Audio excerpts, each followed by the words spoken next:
Hey everyone, welcome to Story B. Let's talk about Katy Perry going to space.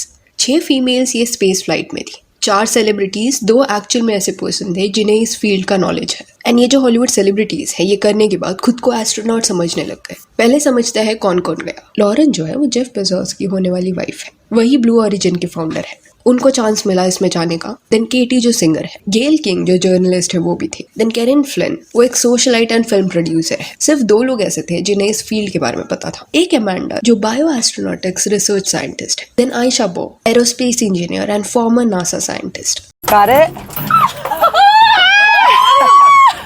1, 2, 3, take it up space! अब इसी कई लोगों को इस पॉइंट पे लग रहा होगा कि ये 11 मिनट्स का जो जर्नी है, this is not some big achievement, क्योंकि सिर्फ स्पेस के एज पे जाके रिटर्न आ रहे हैं, रिसोर्सेस वेस्ट किए जा रहे हैं। सो ये पॉइंट भी यहाँ पे कंसिडर करना पड़ेगा कि जस्ट बिकॉज सर्टन सेलिब्रिटीज की वजह से ये मिशन ट्रोल हो रहा है तो क्विकली ऐसे कंक्लूजन्स नहीं बना सकते कि ये जो प्रोजेक्ट है वो इतना इंपॉर्टेंट नहीं है। इट इज एन अचीवमेंट, ये प्रूव हो गया है कि इट इज पॉसिबल। तो कहीं ना कहीं ये बड़ी चीज है एंड ये रिकॉग्नाइज हमें करना पड़ेगा। बट दैट डजंट मीन कि लोगों के कंसर्न्स वैलिड नहीं है। एनवायरमेंट को लेके जो कंसर्न्स है that is also valid. Just because Katy Perry या लॉरेन जैसे सेलिब्रिटीज इसको अफोर्ड कर सकते हैं, दैट डजंट मीन कि ऐसे रिच लोगों के अम्यूजमेंट के लिए बार बार ऐसे ट्रिप्स को प्लान किए जाए। ऑलरेडी ये 11 स्पेस फ्लाइट है इस कंपनी का।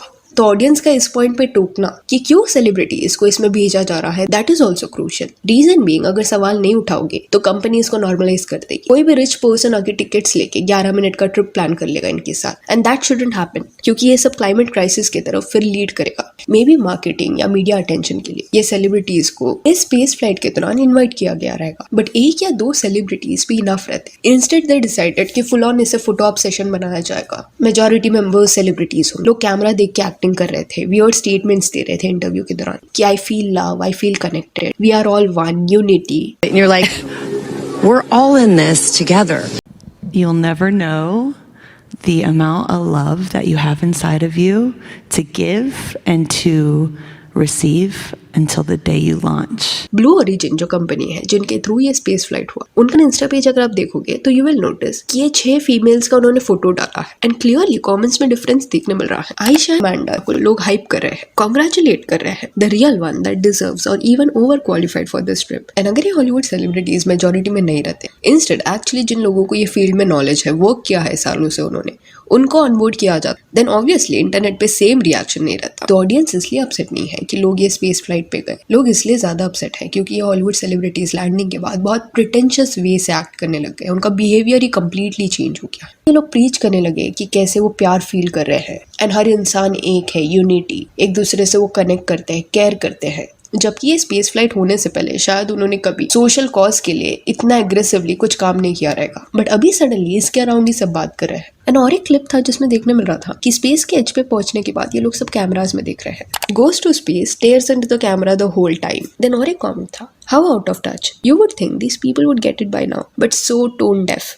And this was the exact problem. As I said कि कैजुअल रिएक्शन होता, दिख रहा होता उनके फेस में कि एंजॉय करके आया है, out of the world experience था, तो अगेन लोग रिलेट कर पाते। बट जिस वे से वो कॉन्वर्सेशन कर रहे थे वो टोन डेफ लग रहा था। जिन लोगों ने सालों मेहनत करके ऐसे प्रोजेक्ट्स को सक्सेसफुल बनाया है, या इनका ये जो स्पेस फ्लाइट है ये पॉसिबल होने के पीछे कौन लोग इन्वॉल्व थे, उनके बारे में no one is discussing. And it won't be surprising अगर ये सेलिब्रिटीज को उन लोगों का नाम भी ना पता हो, क्योंकि एक भी किसी ऐसे पर्सन का नाम ये लोग लेते हुए नहीं दिखाई दे जिनको वो क्रेडिट कर रहे हैं। Instead they were seen saying कि we did this, we went on this journey, we are Blue Origin astronauts. Landing के बाद का क्लिप भी अगर आप नोटिस करोगे तो केटी पेरी फ्लावर दिखा रही है, ग्राउंड को किस करी है, देन ओपरा जो है वो कैमरा को देख के रोने लग गई। एंड इन अ वे इन सबकी इन्वॉल्वमेंट की वजह से जो लोग एक्चुअली मैटर करते हैं या जिन्होंने एक्चुअली इन डेप्थ इंटरव्यूज दिए होंगे इस प्रोजेक्ट के अराउंड, वो लोग ओवरशैडो हो रहे हैं। पूरा कॉन्वर्सेशन एक्चुअली यही बिहेवियर की वजह से शिफ्ट हो गया। आप एक्टर्स परफॉर्मर्स को ऐसे प्रोजेक्ट का पार्ट बनाओगे, देन ऑब्वियसली कैमरा के सामने उनकी एक्टिंग ज्यादा देखने मिलेगी। देन एक इंटरव्यू के दौरान किसने तो केटी को बोला दैट तुम सब अभी ऑफिशियली एस्ट्रोनॉट्स बन गए हो। You are officially an astronaut. Thank you so much. How do you feel? I feel super connected to love. Katy Perry suddenly जिस वे से बात कर रही थी, उसके इतने ज्यादा प्रिटेंशियस बिहेवियर को देखने के बाद लोगों के कुछ ये कमेंट्स थे, serious question, where they up there like 5 minutes? I am not trying to be flippant और funny, but she is making it seem like they were gone for years. And what am I missing? 11 minutes on the world's most exclusive Disney ride. And she has returned to Earth as the Dalai Lama. So you need to go to space to know you have love inside of you. They are passengers. It's like me getting an Uber and claiming I'm a taxi driver. Then कुछ का कहना था कि ये logic के हिसाब से जो भी लोग फ्लाइट में बैठे हैं वो सब तो फिर पायलट के लाएंगे। गेल किंग का भी एक इंटरव्यू था जहाँ पे वो ये बोल रही थी कि सब इस जर्नी को राइड बुला रहे हैं। 11 मिनट्स का राइड था, बट सेम चीज मेल एस्ट्रोनॉट्स जब करते हैं, स्पेस पे जाते हैं, तब उसको जर्नी बोला जाता है। तो इट इज डिसरिस्पेक्टफुल कि कैसे उनकी जर्नी को राइड का नाम दिया जा रहा है। You never see a male astronaut who's going up in space and they said, oh, he took a ride. We actually duplicated the route that Alan Shepard did. That's why it's called, this particular capsule is called the New Shepard. We duplicated that route.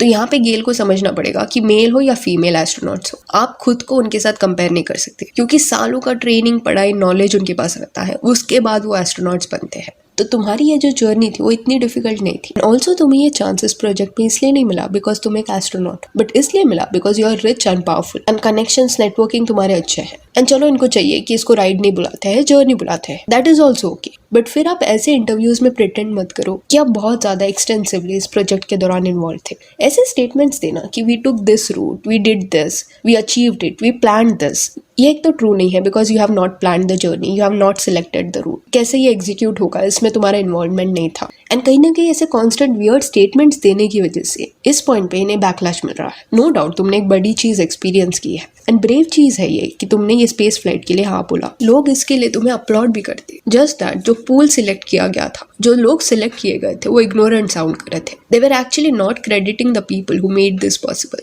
इस point पे Katy peri, गेल या Lauren की जगह कोई और famous person को choose किया जाता, जिन्हें इंटरेस्ट है इस फील्ड में, नॉलेज है, उन्हें भेजा जाता, तो ऑब्वियसली आंसर स्टेटमेंट्स में डिफरेंस देखने मिलता। एंड इसी वजह से इसके पहले जिन्होंने ऐसे स्पेस फ्लाइट्स लिए हैं उनको बैकलैश नहीं मिला। बट जब आप ही खुद के प्रोजेक्ट को सीरियसली नहीं लोगे, रैंडम लोगों को चूज करोगे, सेलिब्रिटीज को चूज करोगे जो बहुत एंटाइटल वे से एक्ट एंड बिहेव करते हैं, देन आप एक्सपेक्ट कैसे कर सकते हो कि लोग सीरियसली ले इस चीज को। बट क्वेश्चंस रेज करना इज इंपॉर्टेंट, क्योंकि फिर ये नॉर्मलाइज हो जाएगा। हर एक हॉलीवुड सेलिब्रिटी या फेमस पर्सन जिन्हें ऐसे स्पेस फ्लाइट्स में जाना होगा, वो अपने कनेक्शंस यूज करके इसे एक रैंडम फ्लाइट ट्रिप की तरह लेते रहेंगे। तो आगे जाके से प्रोजेक्ट्स का क्या प्लान है, किन लोगों को अलाउ किया जाएगा, ऐसे क्वेश्चंस रेज करना इंपॉर्टेंट है। अदरवाइज कुछ वक्त बाद क्या होगा कि ये रिच एंड प्रिविलेज लोग इसे एक फन राइड की तरह ट्रीट करेंगे एंड इसका इम्पैक्ट आम लोगों को फेस करना पड़ेगा। Already Hollywood celebrities and rich लोगों का कार्बन फुटप्रिंट बहुत ज्यादा है। उनके लग्जूरियस लाइफस्टाइल एंड ऐसे अननेसेसरी डिमांड्स की वजह से डैमेजेस हो रहे हैं। ओपरा विनफ्री जो ये देख के सब रो रही थी एंड ऐसे दिखा रही थी that she cares a lot, वो हाईएस्ट सेलिब्रिटी कार्बन फुटप्रिंट के लिस्ट में। तो इन अ वे टीवी में आके ये सारे लोग बोलते हैं